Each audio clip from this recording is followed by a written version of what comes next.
புதியுக சொந்தங்கள் அனைவருக்கும் அன்பான காலை வணக்கங்கள்.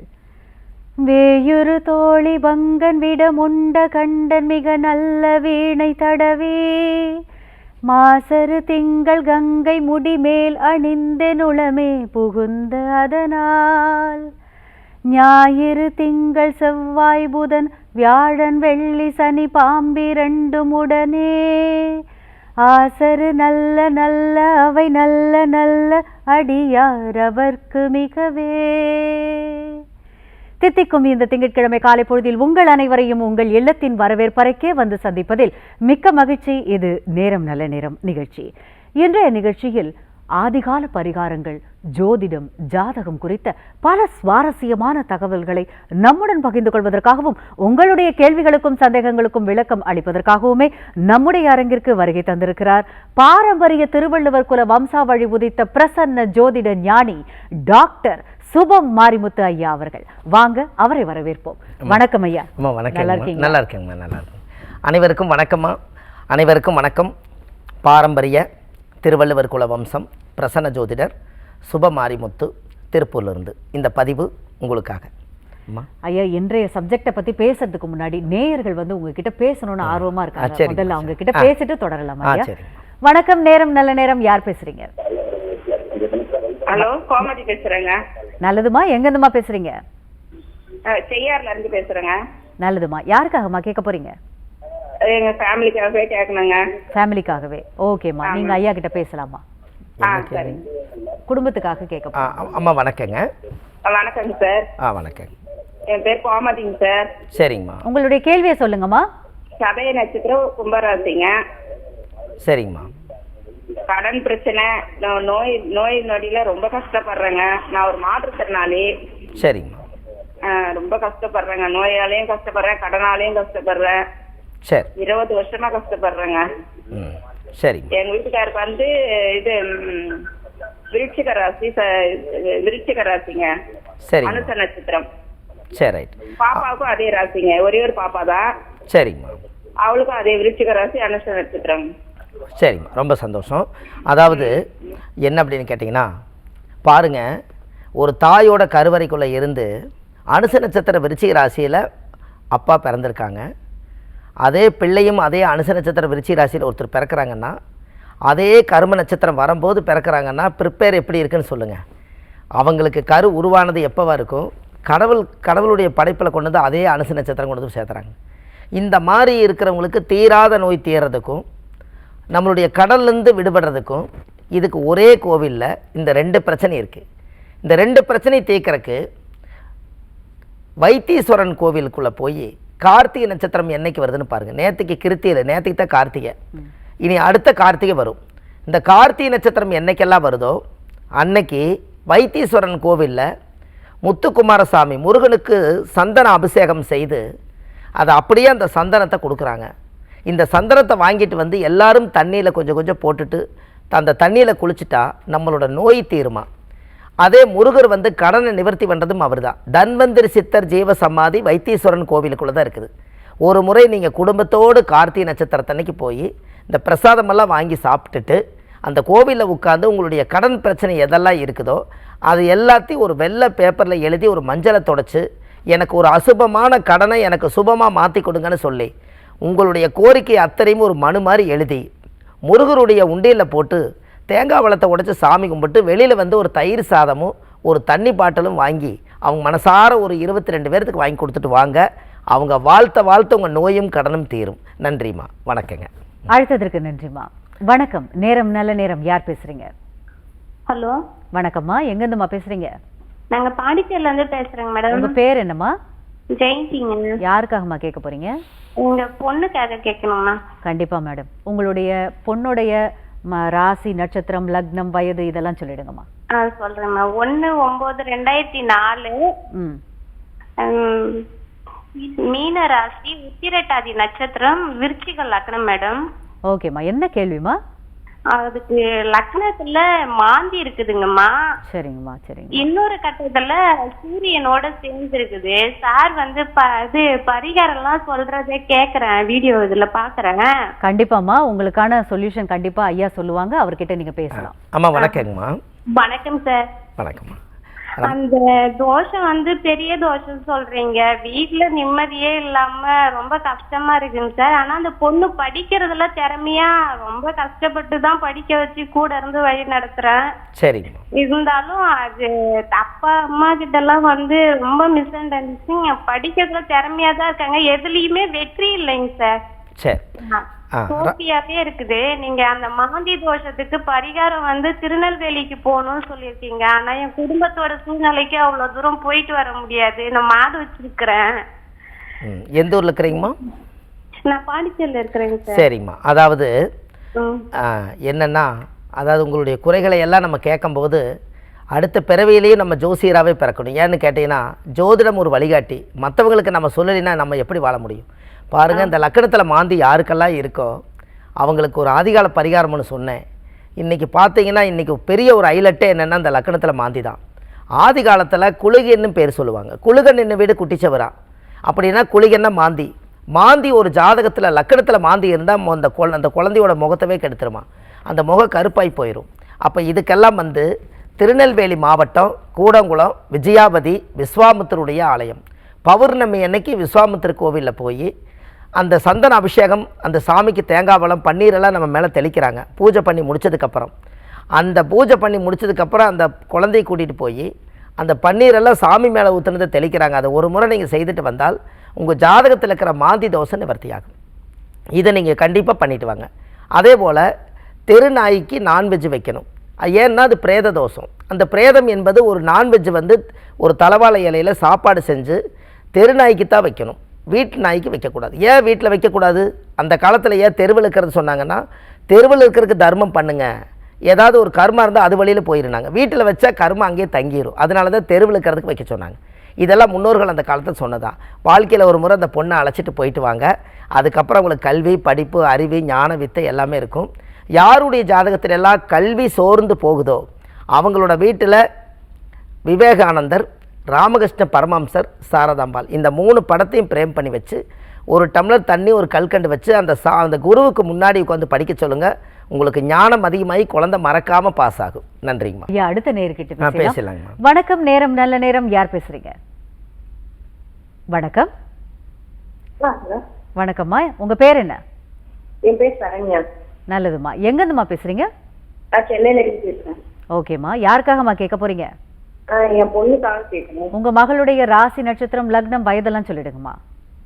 ராசி வந்து தனுசு ராசி, பூராட நட்சத்திரம், லக்னம் துலாம் லக்னம். ஓகேம்மா, என்ன கேள்விமா? 6 வயசு ஆகுது. ஓகேம்மா, என்ன கேள்விமா? பேச்சு சரியான வகையில வரல. என்னங்கம்மா? வார்த்தை ஒரு வார்த்தை தான் சொல்லுது இன்னும். ஓ, ஓகே ஓகே ஓகேம்மா. பேச்சு சம்பந்தமா. ஓகேம்மா, நீங்க ஐயா கிட்ட பேசுங்கம்மா. ஆமாம், வணக்கங்க. ரொம்ப சந்தோஷமா. அதாவது வயசு எவ்வளவு சொன்னீங்கம்மா? 6 வயசு ஆகுது. அதுதான். அதாவது இந்த பேச்சு வராதவங்களுக்கு எல்லாத்துக்கும் ஆதி காலத்தில் முன்னோர்கள் வந்து ஒரு கோயிலாக கட்டி வச்சுருக்காங்க. நம்ம முன்னோர்கள் அந்த காலத்தில் செஞ்சு வச்சதில் இந்த பேச்சு வராமல் இருக்கிறதுக்குன்னே ஓசை நாயகின்னு கூகுளில் சர்ச் பண்ணுங்கள். ஓசை நாயகி. இந்த ஓசை நாயகின்னு ஒரு கடவுள் வந்து சாமி கோயில் இருக்குது. இந்த கோவில் வந்து நம்ம தமிழ்நாட்டுக்குள்ளே தான் இருக்குது. ஓசை நாயகின்னு போடுங்க. அந்த வரலாறு தான் நம்ம இப்போ எழுதிட்டுருக்கோம். அந்த கோவிலில் என்ன ஒரு பெரிய விசேஷம்னு கேட்டிங்கன்னா, எந்த குழந்தையெல்லாம் வாய் பேசாமல் இருக்கோ அந்த குழந்தைக்கு அந்த கோவிலில் என்ன ஒரு ஸ்பெஷல்னு கேட்டிங்கன்னா, தேன் வாங்கி கொண்டு போய் கொடுத்தீங்கன்னா அந்த ஓசை நாயகி மேலே கொண்டுட்டு போய் அந்த தேனை ஊற்றுவாங்க. அந்த தேனை ஊற்றி அபிஷேகம் பண்ணி பூஜை பண்ணி அதை வலித்து அந்த தேனை கொடுக்குறாங்க. 48 நாள் தினந்தோறும் அதை தொட்டு நாக்கில் வச்சா அந்த குழந்தை பேசுது. அதுக்கு பேர் தான் ஓசை நாயகின்னு பேர். கண்டிப்பாக அந்த குழந்தைக்காக இதை கூகுளில் சர்ச் பண்ணி அந்த கோயிலுக்கு போயிட்டு வாங்க. போயிட்டு வந்து கண்டிப்பாக பேசும். பேசுனதுக்கப்புறம் நீங்கள் கண்டிப்பாக ஒரு நன்றி சொல்லுவீங்களாம்மா. நன்றிம்மா. அழைத்ததற்கு நன்றிம்மா. ஐயா, அற்புதமான தகவல்கள்லாம் கொடுத்துருக்கீங்க. அதோடு இல்லாமல் இப்போ நம்ம பேச போகிறது வந்து வரப்போகிற சித்ரா பௌர்ணமி குறித்து பேசலாம். ஏன்னா திதிகள் பற்றி நம்ம பேசிட்டு வரோம் வாரம். அதில் நம்ம பேசிட்டோம் ஆல்ரெடி வந்து பௌர்ணமி குறித்து பேசிட்டோம். இப்போ வந்து சிறப்பான அந்த சித்ரா பௌர்ணமி குறித்து பேசலாம். ஏன்னா வந்து சித்திரகுப்தருடைய வழிபாடு அன்னைக்கு செய்யலாம்னு சொல்றாங்க. அதுக்கப்புறமா வந்து கள்ளழகர் ஆற்றுல இறங்குறது, அந்த மாதிரி நிறைய விசேஷங்கள்லாம் சொல்றாங்க. ஸோ அதை பத்தி இன்னும் தெரிஞ்சுக்கலாம், நம்ம நேயர்களுக்கு ஒரு உதவியா இருக்கும் அப்படின்னு கேட்கலாம் இருக்கேன் சார். அது ரொம்ப சந்தோஷங்க. அதாவது சித்ரா பௌர்ணமி சித்திரா பௌர்ணமின்னு ஏன் வந்துச்சுன்னா, சித்திரை மாதத்தில் பௌர்ணமி வர்றதுனால சித்திரா பௌர்ணமி. இருக்கிறதுலையே 12 ராசியில் மேசம் வந்து ஒரு பெரிய தலைமை. இந்த தலைமையான இடத்துல வந்து சித்திரா பௌர்ணமியில் பாருங்கள், சூரியன் வந்து கரெக்டாக பார்த்தீங்கன்னா, சூரியன் வந்து கரெக்டாக சித்திரை மாதத்தில் எப்போவுமே வந்து மேசராசியில் தான் உச்சமாவார். எப்போவுமே சித்திரா பௌர்ணமியில் 10 டிகிரியில் உச்சமாவார்.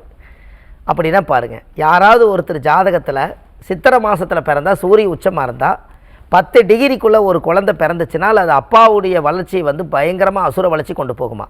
அதுதான் சித்திரா பௌர்ணமி. அந்த சூரியன் அங்கே இருப்பார். சந்திரன் எங்கே இருப்பாருன்னு கேட்டிங்கன்னா, அவருக்கு நேர் 7வது வீட்டில் துலா ராசி வீட்டில் பௌர்ணமி அன்னைக்கு அந்த நிலா வந்து கரெக்டாக வந்து 180 டிகிரியில் கரெக்டாக வந்து சித்திரா பௌர்ணமி உட்காரும். அப்படின்னா பாருங்கள், அந்த சித்திரை நட்சத்திரமும் சுவாதி நட்சத்திரமும் கலந்து கரெக்டாக பார்த்தீங்கன்னா மேசத்திலிருந்து துலாம் வரைக்கும் அந்த பவர் வேலை செய்யும். இப்போ பாருங்கள், கடல் அலைகள் எல்லாம் கொந்தளிக்கிறது, அந்த மாதிரி ஒரு பெரிய கடல் சீற்றங்கள் எல்லாம் அதிகமாகிறது ஏன் பௌர்ணமி என்னைக்கு வருதுன்னு கேட்டிங்கன்னா, சிற்பிக்குள் முத்துன்னு சொல்லுவீங்க இல்லையா, சிற்பி வாயை வந்து திறக்கக்கூடிய நாள் சுவாதி நட்சத்திரம். அந்த பௌர்ணமி திதியில் சுவாதி நட்சத்திரம் பௌர்ணமி என்னைக்கெல்லாம் வருதோ அன்னைக்கு சுவாதி நட்சத்திரத்தன்னைக்கு பார்த்தீங்கன்னா சிற்பியோட வாய் அப்படியே வந்து திறக்குமா. அதுதான் அந்த காலத்தை சிற்பிக்குள் முத்துன்னு சொன்னாங்க. அப்போது இந்த சித்திரா பௌர்ணமி அன்னைக்கு ஒரு குழந்தை பிறந்தால் அது மிகப்பெரிய அபூர்வம். சித்திரா பௌர்ணமி அன்னைக்கு நீங்கள் குலதெய்வம் கோயிலுக்கு போயிட்டு வந்தால் அது அதை விட அபூர்வம். ஏன்னா அந்த காலத்தில் முன்னோர்களெல்லாம் உங்களுக்கு ஒன்று தெரியுமா, அந்த காலத்தில் கோயில் கட்டுற காசு இருக்காது.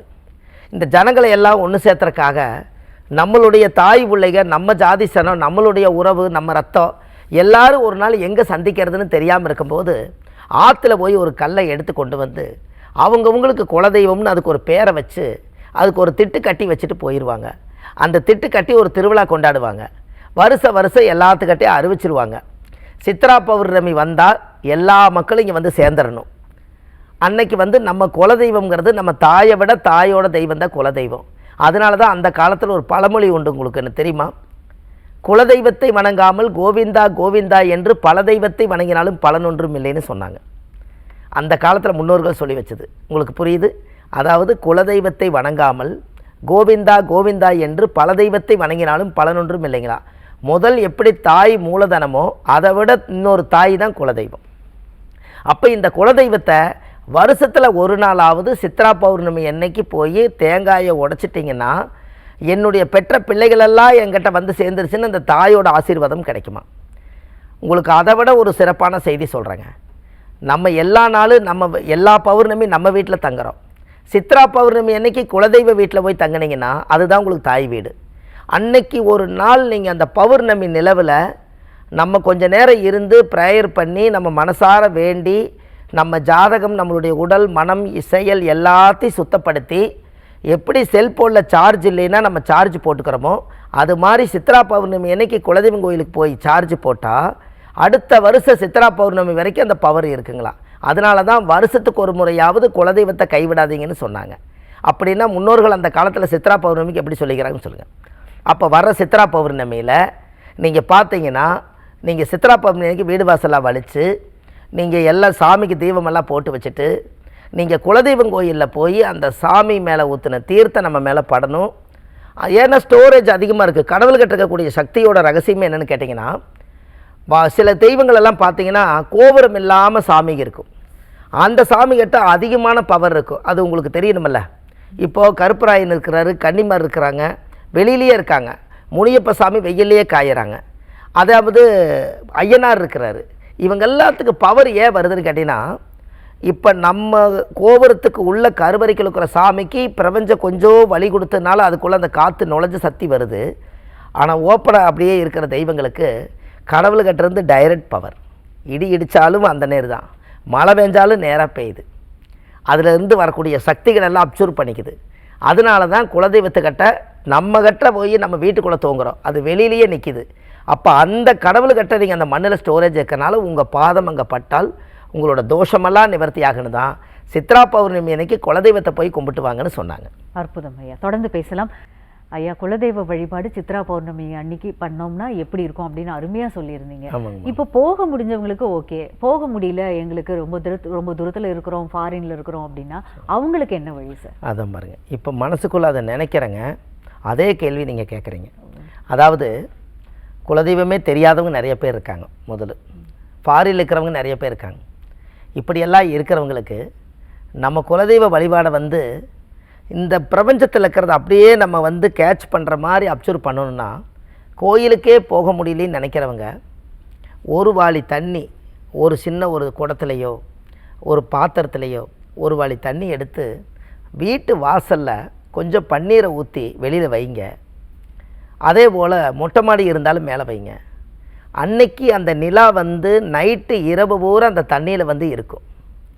அந்த தண்ணியில் இருக்கிறத காலையில் எழுந்திரிச்சு குலதெய்வம் எங்கே இருந்தாலும் சரி, நம்ம தாய் தந்தை எங்கே இருந்தாலும் மனசார நினச்சி அந்த சித்ரா பௌர்ணமி அன்னைக்கு அந்த ஸ்டோரேஜ் பண்ணின தீர்த்தத்தில் அன்னைக்கு சோப்பு போடாமல் அன்றைக்கி புதுசாக அந்த வெறும் தீர்த்தம் எடுத்து அன்றைக்கி சித்ரா பௌர்ணமி அன்னைக்கு அந்த நிலா தீர்த்தம்னு சொல்லி அந்த தீர்த்தத்தில் குளிங்க. முகம் பொலிவாகும், கடவுளோட சக்தி அனுகிரகம் உடம்புல அப்சர்வ் ஆகும், உடம்புக்கு வந்து ரொம்ப நோய் இருந்தாலும் நிவர்த்தி ஆயிரும். இதை வந்து சித்ரா பௌர்ணமி அன்னைக்கு நீங்கள் கோயிலுக்கு போக முடியாதவங்க, வீட்டிலேருந்து வெளியிலே வர முடியாதவங்க, ஆஸ்பத்திரியில் என்னால் வர முடியலன்னு நினைக்கிறவங்க எல்லாத்துக்கும் இந்த தீர்த்தத்தை எடுத்து தெளித்தாலே இந்த பிரபஞ்சத்திலேருந்து வரக்கூடிய சக்தியை நீங்களும் உணர்வு இந்த மாதிரி தானே. இதை கண்டிப்பாக நம்ம யாராவது செய்யலாம், எல்லாரும் மக்களும் செய்யலாம். வேற இருக்கியா? அதாவது அன்னைக்கு இரவா, சித்ரா பௌர்ணமி அன்று இரவா இல்லை முன்னாள் இரவில் செய்யணுமா ஐயா? இல்லை, சித்ரா பௌர்ணமி இரவு தாங்க. இப்போ எப்படின்னா சித்ரா பௌர்ணமி இரவு வந்து முழு நிலவு வந்து சித்ரா பௌர்ணமி. அந்த பௌர்ணமி அன்னைக்கு பார்த்தீங்கன்னா ஒரு வாளி தண்ணியை வச்சிங்கன்னா நிலாவை தண்ணிக்குள்ளே பார்க்கலாம். அப்போது அந்த வாளிக்குள்ளே ஸ்டோரேஜ் ஆனது அந்த அந்த அந்த தீர்த்தத்துக்கு ஒரு பெரிய பவர் இருக்குதுங்க. அதை நம்ம கண்டிப்பாக எல்லாருமே குளிக்கும்போது அதை நம்ம ஸ்டோரேஜ் பண்ண தீர்த்தத்தை குளிக்கிறதுல பெரிய விசேஷம் இருக்குது.